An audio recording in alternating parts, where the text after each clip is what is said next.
English practice today from SBS News Morning News, 14th of June 2024. An investigation launched into the decision not to pursue public officials involved in robo-debt. Hungary fined for failing to improve its handling of migrants and asylum seekers. Wimbledon announced the largest amount of prize money ever offered at a Grand Slam. An independent investigator is to examine a controversial decision by the National Anti-Corruption Commission not to pursue 6 public officials involved in the robo-debt saga. The NAAC inspector is appointed by the Governor-General and is independent from the Australian government and from the Commission. Gail Furness says she has received about 900 complaints regarding the Commission's announcement it won't commence corruption investigations into the illegal debt recovery scheme. The scheme, known as robo-debt, took more than $750 million from vulnerable Australians receiving welfare payments and was linked to several suicides. Earlier this month, the NNC announced it would not investigate 6 officials who were involved. It cited parallel investigations by the Public Service and the fact that they had been investigated during the Robo-Debt Royal Commission. Despite the Royal Commission itself referring the individuals to the NNC, Ms. Furness said she will deliver her findings in due course. Thousands of migrants hoping to enroll in Australian universities will no longer be able to apply for the relevant visa. From the 1st of July, people on temporary graduate, visitor, maritime crew, and other visas will not be able to apply for a student visa while they are in Australia. The Department of Home Affairs says applicants genuinely intending to pursue studies will still be able to apply for a visa from outside Australia. The change is aimed at clamping down on visa hopping, which the department claims has contributed to a growing cohort of what it calls permanently temporary former international students in Australia. Education Minister Jason Clare explains, quote, "What's happening here is the system has been manipulated or abused as a backdoor just to work here. And so we've closed that loophole. What Claire O'Neill has announced here is about effectively tackling another issue where students will come, get a degree, then work with the benefit of graduate visa, and then when that visa is about to expire, enroll in another course."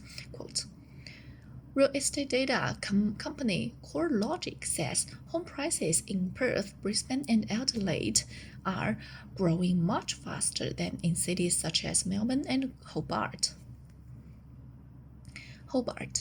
The report from the company says home values nationally have risen by more than 35% since the pandemic kicked off in 2020, but growth has not been spread evenly. Price growth across hotspots, Perth, Brisbane, and Adelaide has vastly outpaced gains posted in other urban centers, including Hobart, Melbourne, Canberra, Darwin, and Sydney. Perth has posted a 62.6% increase in property values in that time, compared to a 11.2% bump in Melbourne. Lawyers say Aboriginal women are being wrongfully accused of family violence by police, who often mistake victims for perpetrators.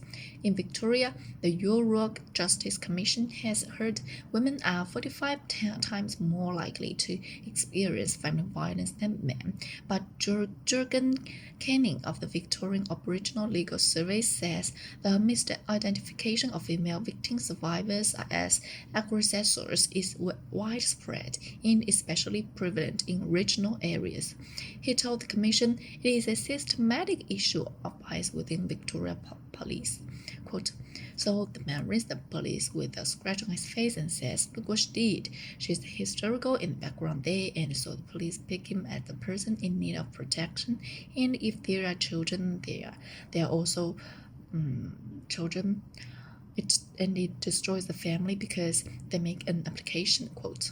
Most Aboriginal women in Victoria, including 85% in Melbourne, have non-Indigenous partners.